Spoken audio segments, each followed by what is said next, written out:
Salut! Aujourd'hui, je viens faire le classement de mes lectures de juillet parce qu'au sommet de la pile, nous avons enfin un vrai coup de cœur. Je commence à croire que ce n'était plus possible. C'est parti! J'ai réussi. J'ai donné 5 étoiles très méritées à un livre, mais on s'en reparle à la fin de la vidéo parce qu'aujourd'hui, je me réserve le meilleur pour la fin. Alors rapidement, pour ce qui est des genres littéraires dont je vais parler, aujourd'hui, on a un mémoire, un classique, une romance, une science-fiction, 2 thrillers et un roman paranormal. Pour les tranches d'âge, il y aura 3 romans jeunes adultes et 4 romans adultes. Donc, c'est parti! Allons-y avec le pire livre que j'ai lu en juillet. Mon cher Peter Swanson, j'ai lu sa plus récente publication qui s'appelle le Nine Lives et comme d'habitude avec ces livres, je me préparais à soit le truc le plus excellent au monde ou du gros n'importe quoi. Mais là, malheureusement, non seulement c'était pas excellent, mais c'était même pas du gros n'importe quoi intéressant. D'habitude, même quand ça a aucun sens, je suis intéressée parce que je suis comme « Ah mon Dieu, qu'est-ce qui se passe? » Mais là, c'était juste plat. Sans aucune colline. L'histoire débute avec 9 étrangers qui reçoivent tous la même lettre qui contient seulement la liste de leurs 9 noms. On découvre après la perspective de chaque personnage du moment où il ne se doute de rien jusqu'à ce qu'il se fasse progressivement assassiner un à un. Je pense que Peter Swanson traverse un peu une phase Agatha Christie parce que l'influence était très présente dans ce livre, tout comme dans son dernier 8 crimes parfaits, mais la comparaison s'arrête là parce qu'il a pas su rendre justice au concept. Au début, j'étais super investie. J'ai dévoré la première moitié de ce livre en une journée, je crois, et je savais que ce qui s'en venait allait peut-être être décevant en voyant tous les avis négatifs, mais je pensais pas que les avis négatifs,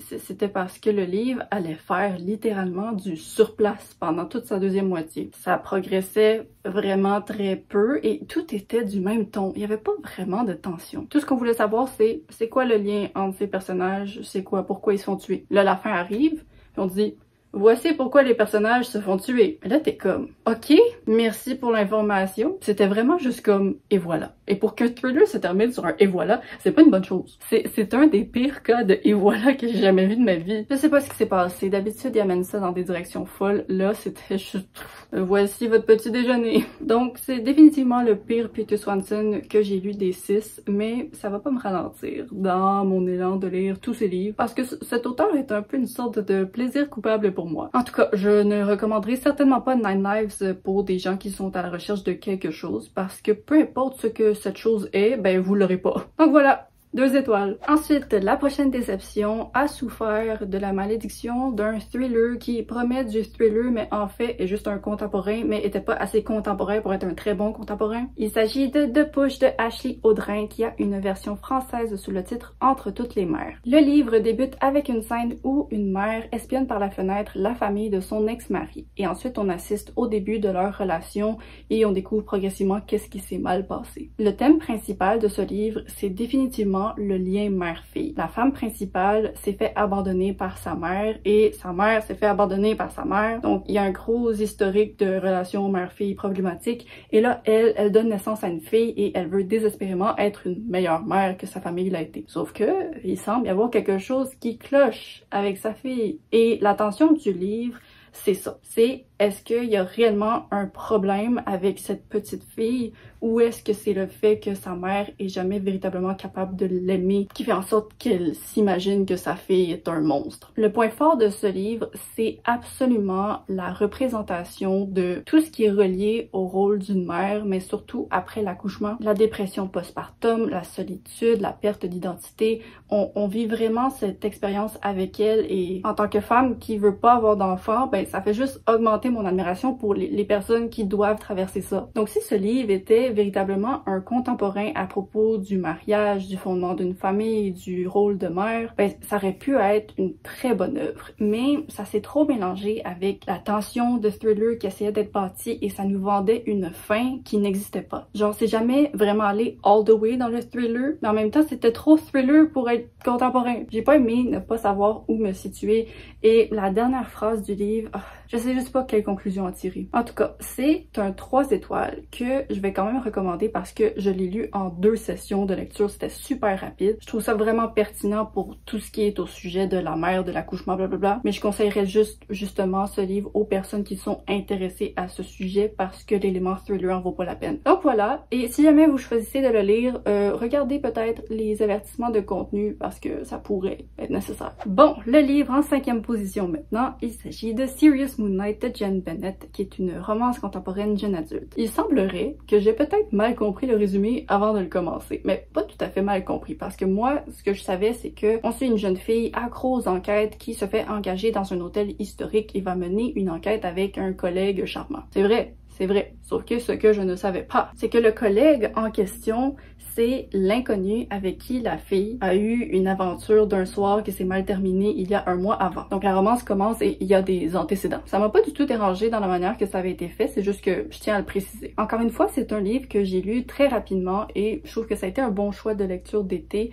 sauf que je suis un peu déçue parce que je m'attendais à embarquer plus que ça. Déjà, l'aspect de l'enquête, au début, c'était très présent. J'étais comme, oh, ok, c'est plus enquête que romance que ce que je pensais. Mais après l'enquête, elle disparaît. Pendant 200 pages, elle disparaît. Et j'étais comme, bon, ok. Et là, à la fin, les personnages se souviennent qu'ils étaient en train d'enquêter sur quelque chose et c'est de retour et voilà. Et avec la conclusion, juste la manière ça a été fait, c'était pas une enquête particulièrement intéressante. Et pour ce qui est de la romance, j'ai trouvé qu'elle était très bien exécutée, mais les personnages, leurs relations, ça me faisait pas grand chose. J'avais aucun problème, ils m'énervaient pas, mais je vais clairement plus jamais repenser à eux maintenant. Par contre, j'ai trouvé que la personnalité de l'intérêt amoureux masculin était rafraîchissante parce que c'est pas le genre de personnalité que je suis habituée de croiser dans des romances. Et comme pour tous les livres de Jenn Bennett, même si c'est le 2e que je lis, alors tous les livres, là, on va se calmer. En tout cas, j'imagine que c'est comme ça dans tous ses livres, mais Jenn Bennett maîtrise vraiment la balance de malentendus causés par l'inexpérience de relation avec de la communication mature immédiate après. Donc oui, il y a des malentendus, mais le livre montre comment les personnages sont assez mûrs pour les régler. Et aussi, la sexualité est un sujet vraiment toujours bien traité. C'est pas trop explicite, mais c'est réaliste pour des jeunes adultes. Donc voilà, une lecture légère, mais peut-être pas aussi amusante que ce que je recherchais. Donc c'est un 3.25 étoiles pour moi. Maintenant, en 4e position, nous avons Mind Games de Kiersten White. Je sais pas tout à fait comment classifier le genre littéraire de ce livre. J'ai dit paranormal, c'est peut-être ça, c'est peut-être pas ça. C'est le premier tome d'une duologie jeune adulte qui suit des personnages avec des habiletés psychiques. Les deux protagonistes sont 2 sœurs, l'une est aveugle mais peut voir l'avenir et l'autre a un instinct parfait. J'avais jamais lu un livre d'ailleurs où un personnage comme habilité avait un instinct parfait et j'ai trouvé que c'était très intéressant. Ça a vraiment l'air d'être le truc le plus utile de tous les super pouvoirs qui existent. Mais là, moi j'ai lu ce livre et j'étais comme « Hey, c'était bien amusant, allons voir qu'est-ce que les gens en ont pensé. » Paf! 1 étoile, 1 étoile, 1 étoile. Les gens semblent détester ce livre et je ne comprends pas pourquoi. Oui, ok, l'écriture, c'est pas... L'écriture a ses lacunes, vraiment, mais c'était pas au point de me distraire du divertissement du récit. Il y avait de l'action, c'était simple à digérer, ben oui. D'habitude, c'est moi qui fais ma difficile, mais là, je trouve vraiment que ce livre mérite plus d'amour qu'il reçoit. C'est le genre d'œuvre sur laquelle j'ai pas grand-chose à dire. Le plaisir de ma lecture a obscurci tous les défauts que je pourrais noter. Donc, je donnais 3.5 étoiles et j'ai l'intention de terminer la duologie bientôt. Hé hé hé, c'est l'heure du top 3! Cette position revient à Youngbloods de Scott Westerfeld, qui est le 4e et dernier tome de la série Imposters. C'est de la science-fiction jeune adulte qui se déroule 20 ans après la série Uglies. Et dans ce tome final, on a droit au retour des personnages de Uglies, Tally et Shay, et ça m'a fait très plaisir. Ce sont des personnages qui...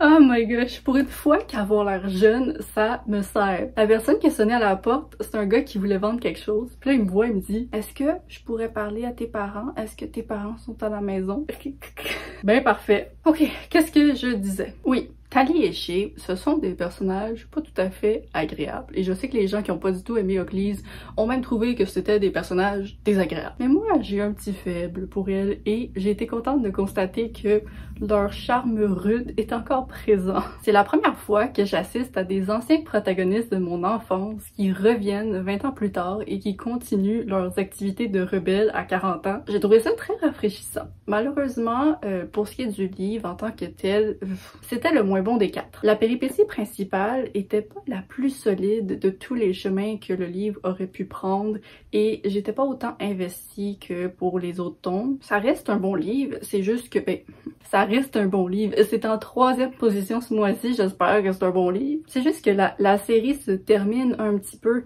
en descente. Je pense que ça avait fait 4 étoiles le premier, 4.5 le deuxième, 5 étoiles le troisième, puis là 3.5 étoiles le quatrième. Mais bon, ça a été très divertissant et je suis tellement triste que ce soit la fin. Genre j'étais triste quand Ugly s'est terminé. Là on a une série de 4 livres, genre 10 ans plus tard, j'étais comme ouais, mais là la série est terminée. Qu'est-ce que je fais de ma vie?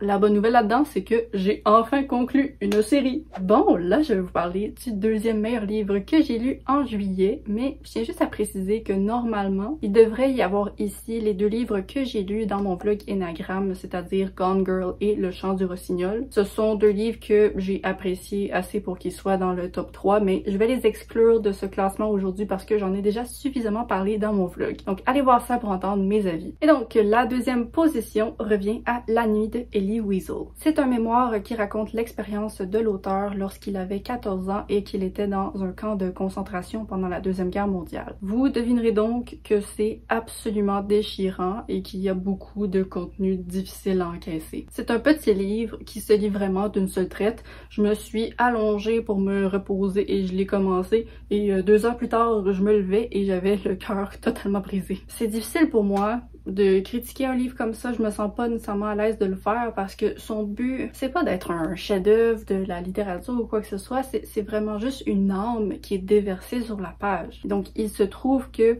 le style d'écriture qui a été utilisé pour faire ça, il était bien, il était adéquat, mais personnellement, la simplicité du texte a créé une sorte de barrière entre moi et les expériences. Genre j'avais de la douleur, mais je sais que le livre écrit juste un petit peu d'une autre façon, ça m'aurait complètement foutu à terre. Mais bon, même si la plume m'a un peu éloignée du récit qui était raconté, c'est tellement un livre qui frappe, c'est un livre qui nous droit au cœur. C'est tellement effroyable de savoir que ce qu'on lit, ce n'est pas de la fiction. Et donc, c'est un livre très important que je recommande pleinement. Je lui ai donné 4 étoiles en termes de morceaux de littérature, mais si je le notais sur son contenu, ce serait un 5 étoiles, c'est sûr. Et maintenant, nous y sommes. C'est le sommet du classement, le coup de cœur tant recherché, les 5 étoiles qui brillent dans le ciel. Le livre en question, c'est Martin Eden de Jack London. C'est un classique, c'est un classique. Je suis pas une fille qui aime pas les classiques, mais je suis une fille qui aime beaucoup plus de livres pas classiques que classiques. Mais là, c'est l'avis positif de Alice qui m'a enfin encouragée à cesser de le procrastiner, ce que je suis très contente d'avoir fait. C'est l'histoire de Martin Eden, un ouvrier qui tombe amoureux d'une fille bourgeoise